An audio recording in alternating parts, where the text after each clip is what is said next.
رات کھانے کے بعد سب لیونگ روم میں ہی جمع تھے۔ لالا رخ کے میکے میں آ جانے سے رونق بڑھ گئی تھی۔ حسنہ بھی آئی ہوئی تھی۔ عفت چچی کی پوری فیملی بھی نیچے کے پورشن میں ہی تھی۔ رفیہ بیگم کو بس ایک ہی فکر تھی، روشانہ کی رخصتی کرا لی جائے۔ بقول ان کے انہیں اب گھر کاٹ کھانے کو دوڑ رہا تھا۔ میں چاہ رہی ہوں لالا رخ آئی ہے تو سعدیہ اور اسے لے کر خود اسلام آباد جاؤں اور اسد سے بات کروں۔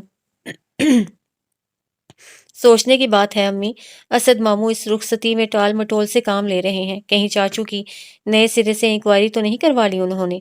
خرم حمزہ کے ساتھ کارپیٹ پر بیٹھتے ہوئے بولا، ہمارے چاچو میں کیا کمی ہے، وہ 1000 بار انکوائری کرائیں۔ نازش نے اسے گھور کر دیکھا، تم تو چپکی ہی رہو چاچو کی چمچی۔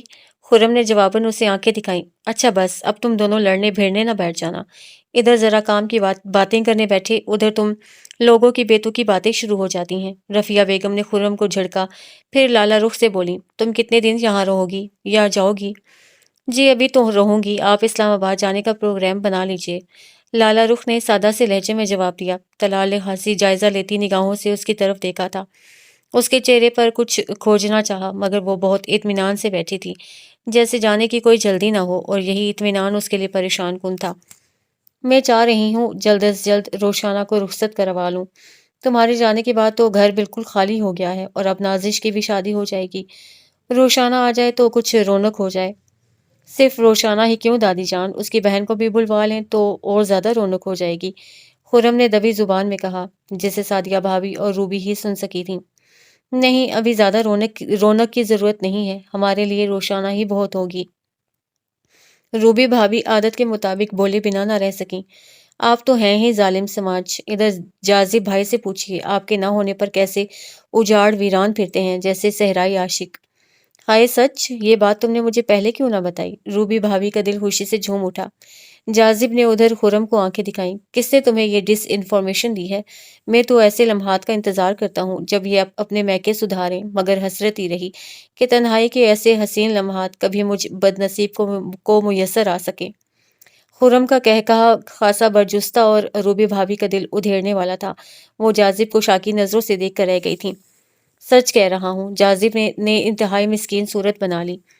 سن رہی ہیں کیسے نادر جذبات رکھتے ہیں آپ کے شوہر نامدار آپ کے بارے میں، اب کب ان کی دلی مراد پوری کر رہی ہیں میکے جا کر؟ بکواس مت کرو، مرد تو ہوتے ہی ناشکرے ہیں۔ سعدیہ بھابی نے خرم کو ایک ہاتھ جڑ دیا، پھر جاذب کو گھورتے ہوئے بولی، اچھی طرح یاد ہے مجھے وہ دن جب ایک ملاقات کے لیے ہمارے گھر کے آگے پیچھے پھرا کرتے تھے، 100 منتیں کرتے تھے اور ایک جھلک دیکھنے کو کئی گھنٹے کھڑکی میں کھڑے رہتے تھے۔ خدا کے لیے چاچی، اب اتنا سچ تو بے دھڑک نہ بولیں، وہ تو بچپنے کی باتیں تھیں، ناسمجھی کا دور تھا، عقل تو آتے آتے ہی آتی ہے نا۔ جاذب کی بات پر سعدیہ بھابی بھی اپنی ہنسی نہ روک سکی تھیں۔ روبی کا دل جھلس کر رہ گیا۔ وہ جاذب کی طرف سے جھٹکے سے رخ موڑ کر لالا رخ کے ساتھ والے صوفے پر جا کر بیٹھ گئیں۔ ہاں تو جاذب، پھر کب کی سیٹیں کنفرم کروا رہے ہو؟ رفیہ بیگم کی سوئی تو وہیں اٹکی ہوئی تھی۔ ان دنوں اس گھر میں سب سے اہم مسئلہ روشانہ کی رخصتی کا تھا، اور موضوع گفتگو بھی یہی بنا رہتا تھا۔ جب آپ حکم کریں دادی جان، کہیں تو کل کی کروا لوں؟ جاذب رفیہ بیگم کی طرف متوجہ ہو گیا۔ ہاں ہو جائے تو کروا لو، انہوں نے پرخیال انداز میں کہتے ہوئے کمال چچا کی طرف دیکھا۔ ٹھیک ہے دادی، میری بھی کروا لیں، بغیر محرم کے خواتین سفر نہیں کر سکتیں، خرم جھٹ سے بولا۔ اس شرعی حوالے پر تقریباً سبھی نے اسے گھور کر دیکھا تھا۔ وہ مسکین سی صورت بنا گیا۔ ہاں، یہ تو مجھے خیال ہی نہیں رہا، سفر میں کوئی مرد تو ہمراہ ہونا چاہیے، 100 کام پڑ سکتے ہیں۔ رفیہ بیگم کی اس سادگی پر اور خرم کی چالاکی پر سب کے لبوں پر دبی دبی مسکراہٹ بکھر گئی۔ بے فکر رہیے دادی جان، آپ کو مرد ہی ساتھ چاہیے تو میں چلوں گا، ناحق خرم کو پریشان کریں گی۔ بچہ گھر میں بیٹھ کر ہمارے لیے خیر و عافیت کی دعا مانگ لے، یہی کافی ہے۔ جاذب شرارت سے بولا۔ خرم نے اسے کینہ تو اس نگاہوں سے دیکھا اور نگاہوں میں لتاڑتے ہوئے بولا، خدا کا خوف کیجئے جاذب بھائی، اب اتنے بھی ظالم سماج نہ بنیے، اپنا وقت ضیاع کر کے کچھ دل نرم ہی کر ہی لیجئے۔ پھر قالین سے اٹھتے ہوئے طلال کی طرف دیکھتے ہوئے پیچھے سے آنکھ دبائی، آپ کے بھی پیغامات لے جاؤں گا۔ اسی دم فون کی بیل ہوئی۔ طلال اسے کچھ کہنے کا ارادہ باندھتے ہوئے رک گیا اور پلٹ کر فون سٹینڈ کی طرف بڑھ گیا۔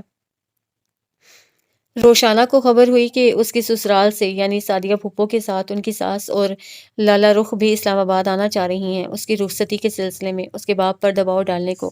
اس خبر نے اسے بے چین کر دیا۔ سارا دن وہ جلے پاؤں کی بلی بنی ادھر ادھر چکراتی رہتی۔ وحشت ناکی میں یکدم اضافہ ہو گیا تھا۔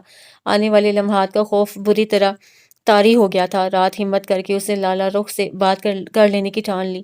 وہ ہرگز نہیں چاہتی تھی کہ وہ یہاں آئیں اور مایوس لوٹیں۔ دوسری طرف فون لالا رخ نہیں ریسیو کیا تھا۔ وہ حمزہ کو بمشکل سلا کر اٹھی تھی کہ اس کے کمرے میں رکھے فون پر ہی بیل ہوئی تھی۔ روشانہ کی آواز سن کر اسے حیرت آمیز مسرت ہوئی۔ کیا بات ہے؟ اب ہماری یاد بھی کم آنے لگی ہے۔ اس نے شگفتگی سے شکوہ کیا۔ میں شرمندہ ہوں لالی، مجھے آپ کی ملتان آنے کی خبر اسی روز ہو گئی تھی جب آپ ملتان پہنچی تھیں، مگر فون نہ کر سکی۔ پتہ نہیں کیوں۔ حمزہ کیسا ہے؟ وہ خوش تو ہے نا وہاں؟ ہاں وہ تو خوش ہے۔ لالا رخ نے ہلکی سی سانس بھری اور سوئے ہوئے حمزہ پر ایک نگاہ ڈالی۔ مصطفیٰ خان کو یاد کرتے کرتے وہ بمشکل نیند کی وادی میں اترا تھا۔ ایسا لگتا تھا ابھی جھٹکے سے اٹھ کر پاپا پاپا کر کے رونے بیٹھ جائے گا۔ احتیاطاً اس نے فون اس کے بیڈ کے قریب سے اٹھایا اور دیوار سے لگے صوفے کے پاس جا کر بیٹھ گئی۔ آپ خوش ہیں؟ روشانہ نے پوچھا تو وہ کچھ دیر خاموش سی رہ گئی۔ اس کی یہ خاموشی روشانہ کے دل پر مضراب مارنے لگی۔ میں جانتی ہوں آپ خوش نہیں ہیں، بھلا زبردستی کے سودے میں خوشی کا کیا وجود؟ یہ تو ذہنی آمادگی باہمی ربط اور قلبی تعلق سے جڑی ہوتی ہے۔ جب تعلقات میں قلبی لگاؤ نہ ہو تو یہ صرف ایسی ڈوریاں ہوتی ہیں جن کا بندھا رہنا کیا اور نہ بندھا رہنا کیا۔ یک طرفہ تعلق کب پائیدار ہوتے ہیں لالی؟ اس کی آواز ٹوٹ کر بکھر گئی۔ یہ تم کیسی باتیں کر رہی ہو؟ خدا نخواستہ تمہارے اور طلال کے۔ لالا رخ کو حیرت کا جھٹکا لگا تھا۔ پلیز لالی، اب مزید مجھے کسی دھوکے میں مت رکھیے گا۔ وہ کرب سے اس کی بات کاٹ گئی۔ ہو سکے تو آپ اسلام آباد مت آئیے گا پھپھو کے ساتھ، بلکہ انہیں بھی مت آنے دیجیے گا۔ میں ابھی کسی قسم کی تبدیلی کے لیے تیار نہیں ہوں، یہ میرا ذاتی فیصلہ ہے۔ پاپا تو میرے بس سپورٹر ہیں۔ وہ بالآخر اپنا اصل مدعا کہہ گئی۔ اس جھٹکے نے لالا رخ کو کتنی دیر کسی بھی رد عمل سے باز رکھا۔ روشانہ کے لہجے کا یہ بکھراؤ اس کے دل میں ترازو ہو گیا۔ وہ تڑپ سی گئی۔ پاگل ہو گئی ہو تم؟ ہوش ہے کہ تم کیا کہہ رہی ہو یہ؟ اس نے یکدم اسے جھڑکا۔ طلال نے کچھ کہہ دیا ہے تو مجھے بتاؤ، کیا کہا ہے اس نے؟ کاش وہ سب کچھ مجھ سے بھی کہہ دیتے جو آپ سے کہا تھا۔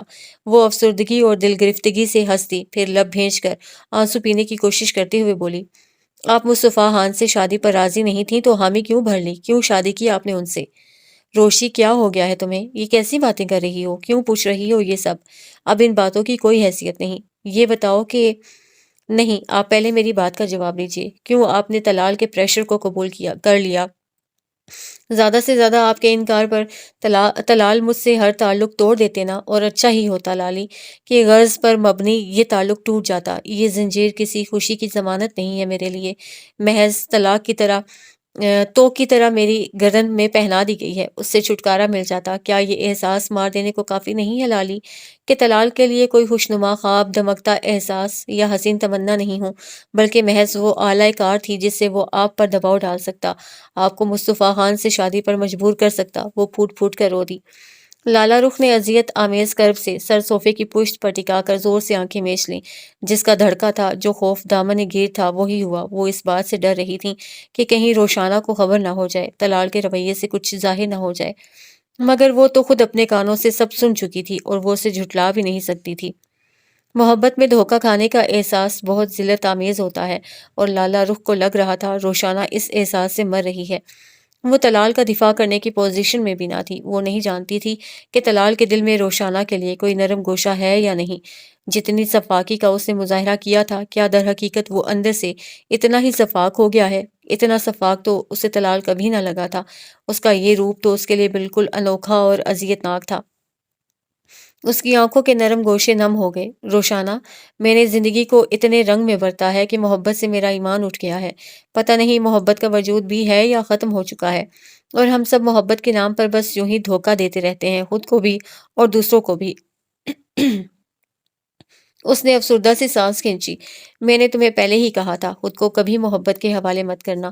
یہ سمندر کی امڑنے والی تند موجوں کی طرح کبھی اوپر اٹھا دے گی تو دوسرے پل ساحل کی ریت پر پٹخ دے گی کہ ہمارا وجود ریت میں جذب ہونے لگتا ہے اور فنا ہو جاتا ہے۔ یہ محبت فنا کر دیتی ہے، تباہ کر دیتی ہے۔ روح کا رشتہ محبت سے مت جوڑنا، اسے صرف اوڑھے رکھنا، جسم کی کھال مت بنانا۔ مگر تم نے خود کو فنا کر ڈالا، محبت کو روح میں اتار لیا تو یہ ایک دن روح کا آزار بن جاتی ہے۔ ہاں لالی، مگر اس وقت میں نے آپ کی باتوں کی مخالفت کی تھی، اس لیے کہ اس وقت میرے سامنے خوش فہمیوں نے ایک خوشنما چادر تان رکھی تھی، اور آج اس چادر کا ٹانکا ٹانکا ادھڑ گیا ہے۔ روشانہ اس طرح ہنسی کہ اس کی یہ ہنسی لالا رخ کے دل میں برچھی کی طرح اتر گئی۔ اس کے آنسوؤں کی تپش کا احساس اسے اپنے دل پر ٹپکتا محسوس ہو رہا تھا۔ بس کر دو روشانہ۔ نہیں لالی، مجھے بولنے دیں، میرے اندر بہت گھٹن ہے، بہت حبس ہے، ایسا لگتا ہے کوئی کھڑکی نہ کھلی تو میرا وجود پھٹ جائے گا، ریزہ ریزہ ہو کر بکھر جائے گا۔ وہ مسلسل رو رہی تھی، ایک اذیت میں تڑپ رہی تھی۔ لالا رخ کو اپنا پورا وجود اس کے آنسوؤں میں سلگتا محسوس ہو رہا تھا۔ اس نے فون رکھ دیا، مگر کتنی دیر اس کی سسکیاں لالا رخ کو اپنے دل پر ضرب کی طرح محسوس ہوتی رہیں۔ پتہ نہیں اسے یہ سب کہہ کر اچھا کیا تھا یا غلط، بس ایک طرح کی بے اختیاری تھی جس کی لپیٹ میں آ کر وہ اپنا درد عیاں کر بیٹھی لالا رخ کے آگے۔ یوں بھی زخم اندر ہی اندر رستا رہے، اسے بہنے کو جگہ نہ ملے تو ناسور بن جاتا ہے۔ اسے لگ رہا تھا وہ اس اسٹیج پر آ گئی ہے جہاں اسے کسی غم گسار کی شدت سے طلب ہونے لگی تھی، جس کے کندھے پر سر رکھ کر وہ خوب روئے، جی کا غبار نکالے اور طلال کے خلاف اتنا زہر اگلے کہ اس گھٹن سے کچھ تو نجات ملے۔ مگر آنسوؤں کی روانی نے اسے مزید بولنے نہ دیا۔ وہ ریسیور کریڈل پر ڈال کر دونوں ہاتھوں میں چہرہ چھپا کر پھوٹ پھوٹ کر رو دی۔ کتنے دنوں سے یہ آنسو دل کے آتش فشاں میں پک رہے تھے، آج لالا رخ کی آواز نے اس کا ڈھکن جیسے کھول دیا تھا۔ وہ کتنی دیر روتی رہی، یہ لاوا بہاتی رہی کہ اچانک فون کی بیل ہوئی۔ اسے سر اٹھا کر فون سیٹ کو حالی حالی نظروں سے دیکھا۔ اسے یقین تھا دوسری طرف لالا رخ ہوگی۔ اسے یکلخت ندامت ہونے لگی۔ کچھ دیر پہلے کے بے اختیارانہ فعل نے اسے مضطرب کر دیا، مگر اب تو تیر کمان سے نکل چکا تھا۔ اس نے عزم ہلال کے ساتھ ریسیور اٹھایا۔ آئی ایم سوری لالی، مجھے جانے کیا ہو گیا تھا، میں نے ناحق آپ کو پریشان کر دیا۔ نہیں، دکھ درد کہہ دینے سے کم ہو جاتا ہے، اسے کبھی آنسوؤں اور کبھی لفظوں میں بہا دینا چاہیے۔ لالا رخ کے لہجے میں سارے جہاں کی نرمی تھی، مگر اس نرمی میں افسردگی کی جھلک بہت واضح تھی۔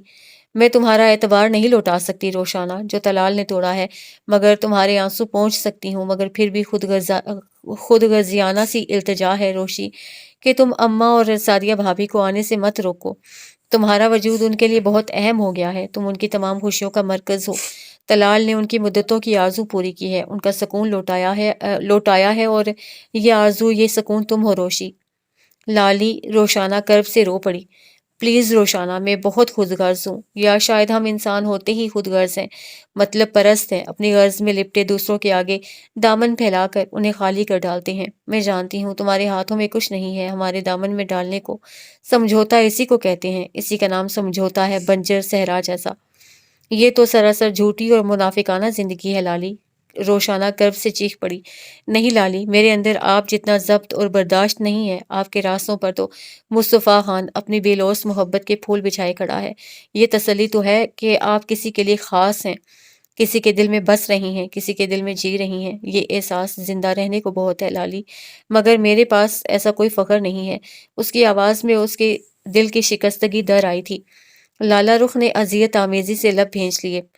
پتہ نہیں یہ انسان کسی کے دل میں زندہ رہنے، جیتے رہنے میں کیوں آسودگی محسوس کرتا ہے، جیسے اپنے آپ میں زندہ ہونا کافی نہیں ہوتا، کیوں وہ دوسروں کے دل میں جی کر ہی جی سکتا ہے۔ روشانہ کے الفاظ اس کے دل میں عجیب بے اطمینانی پیدا کر رہے تھے۔ پتہ نہیں وہ کس فخر کی بات کر رہی تھی، اسے خوش بختی کے کس معیار پر رکھ رہی تھی۔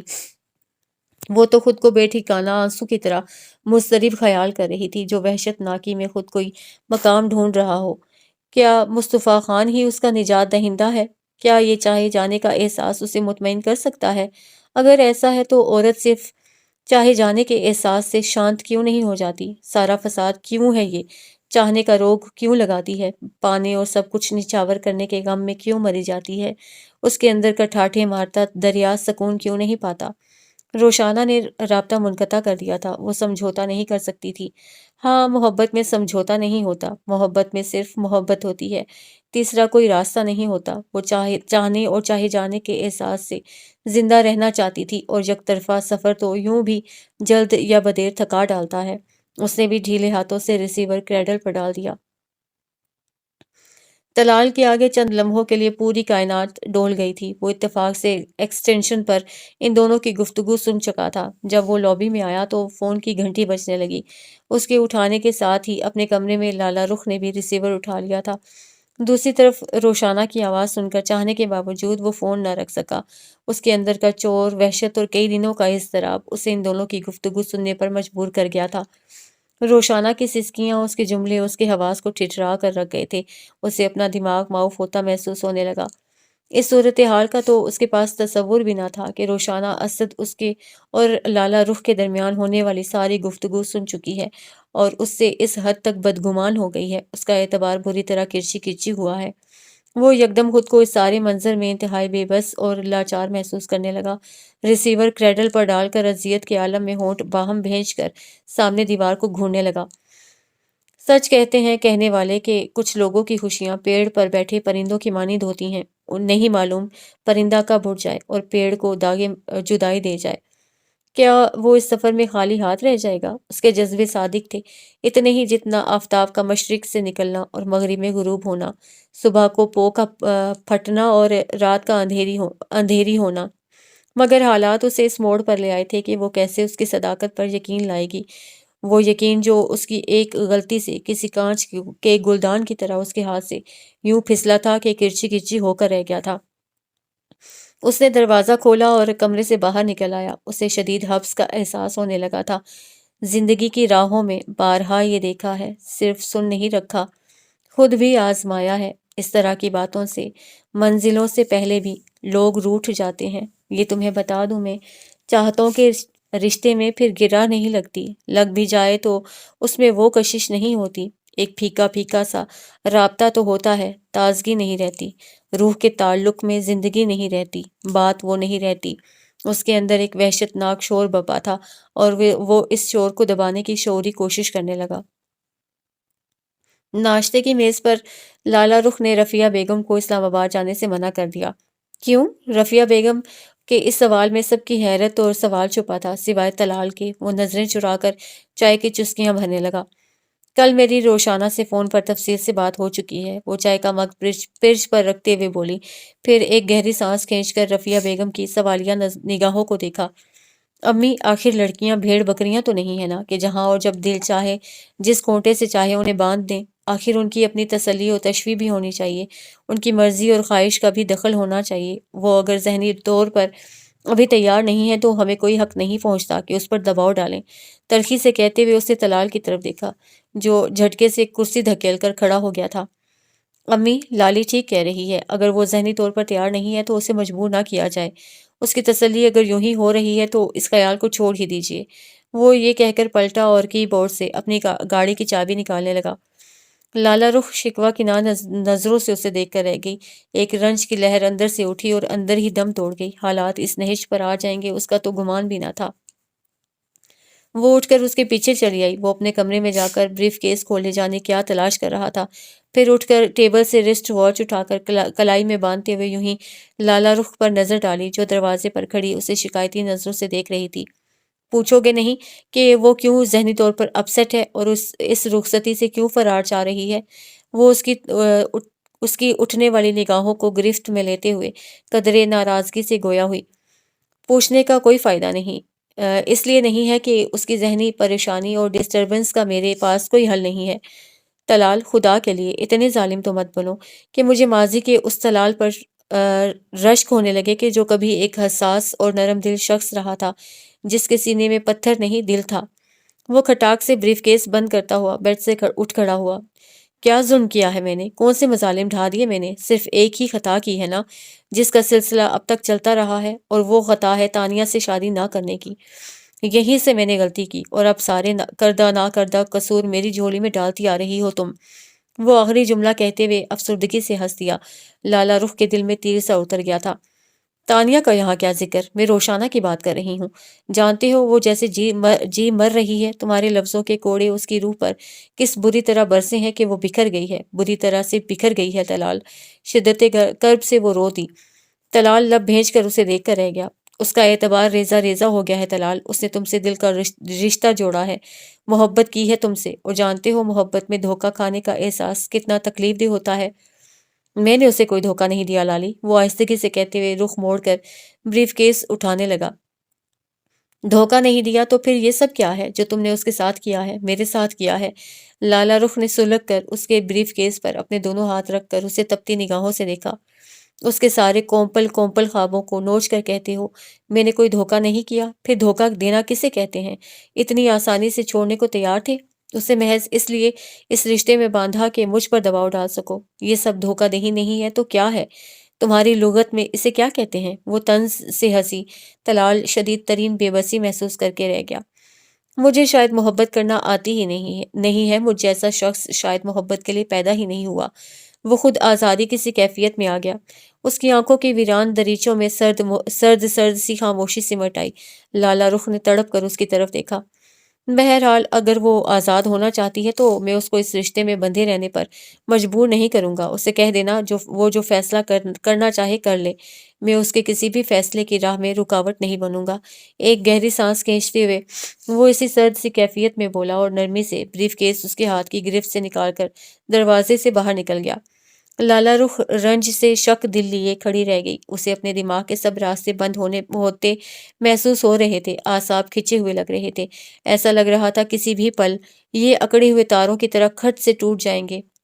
عورت کے لیے نجات کی کوئی راہ بھی ہوتی ہے یا نہیں؟ اے خدا، کبھی کبھی تو پنجرے سے زیادہ سخت اور پتھریلی قید کا احساس ہونے لگتا ہے۔ اس کی آنکھیں گیلی ہونے لگیں۔ آج بھی شہر میں پاگل دل کو گہری دید کی آس رہی، مدت کی گمسم تنہائی آج بھی میرے پاس رہی، آج بھی شام اداس رہی۔ فضا میں پھیلی خنکی سے بے نیاز وہ کین کی کرسی پر بدن ڈھیلا چھوڑے بیٹھا تھا۔ جب مورے کا نرم ہاتھ اپنے کندھے پر محسوس کر کے چونک گیا۔ اتنی ٹھنڈ میں باہر بیٹھے ہو اور کوئی گرم کپڑا بھی نہیں پہنا؟ ان کے لہجے میں تشویش تھی جو فطری تھی۔ وہ رات کی اتنی بڑھ جانے والی خنکی سے قطعی بے نیاز وائل کے سفید شلوار سوٹ میں ملبوس تھا۔ اچھا، مجھے تو ٹھنڈ کا احساس نہیں ہو رہا تھا۔ آپ کہہ رہی ہیں تو ٹھیک ہی ہے، خنکی شاید بڑھ ہی گئی ہے۔ وہ یوں ہی بے مقصد مسکرا دیا۔ ایک بات پوچھوں تیفی، برا تو نہیں مانو گے؟ وہ اس کے سامنے خالی کرسی پر بیٹھ گئیں۔ ضرور پوچھئے، برا کیوں ماننے لگا؟ مگر ٹھہریں، اتنی ٹھنڈ میں آپ کو یہاں ہرگز نہیں بیٹھنا چاہیے۔ چلیں اندر چلتے ہیں۔ وہ ان کے ہمراہ اندر آ گیا۔ لالا رخ تم سے خفا ہو کر تو میکے نہیں گئی ہے؟ میرا مطلب ہے تم سے اس کی کوئی ناراضگی تو نہیں ہو گئی؟ کل سے جو اضطراب مورے کو پریشان کر رہا تھا وہ بالآخر عیاں کر گئیں۔ مصطفیٰ خان نے بڑی سرعت سے نگاہوں کا زاویہ بدلا تھا۔ کیسی ناراضگی؟ تو پھر وہ اب تک آئی کیوں نہیں؟ اتنے دن میکے میں رہنے کی وجہ سمجھ میں نہیں آئی مجھے۔ آ جائے گی وہ چند دنوں میں۔ دراصل طلال کی رخصتی کے سلسلے میں اسے طلال کے سسرال اسلام آباد جانا تھا۔ اب ایک دو دن تو ان کاموں میں لگ ہی جاتے ہیں نا۔ اچھا، مورے یکدم ہی جیسے خود کو ہلکا پھلکا محسوس کر کے مسکرا دی۔ میں تو ڈر ہی گئی تھی کہ خدا نخواستہ تم نے تو اسے ناراض نہیں کر دیا۔ کب ہے طلال کی رخصتی؟ وہ تو اب آپ کی بہو صاحبہ آئیں گی تو پتہ چلے گا۔ اب آپ خود ہی پوچھ لیجیے گا ان سے۔ وہ نظریں چراتا ان کے سامنے سے کھڑا ہو گیا۔ لو، یہ اچھی رہی، تمہاری فون پر طلال سے بات تو ہوتی ہی ہوگی۔ اچھا یہ بتاؤ کہ تم خوش تو ہو نا؟ وہ اٹھ کر اس کے نزدیک چلی آئیں۔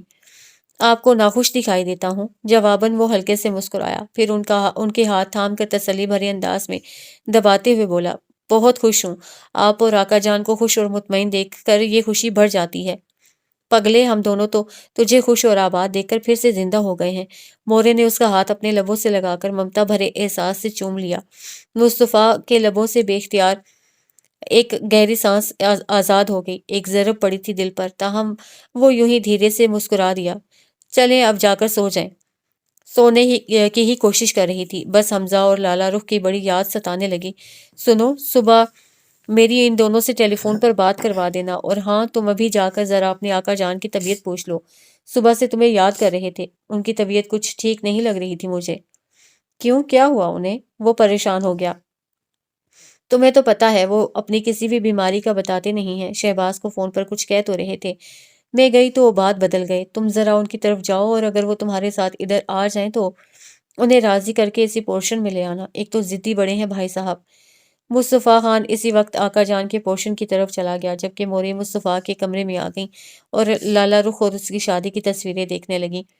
کوئی گھنٹہ بھر بعد مصطفیٰ لوٹا تو مورے کو تصویروں میں منہمک پا کر چونکا۔ کیا دیکھ رہی ہیں؟ چپل اتار کر وہ خود بھی بیڈ پر بیٹھ گیا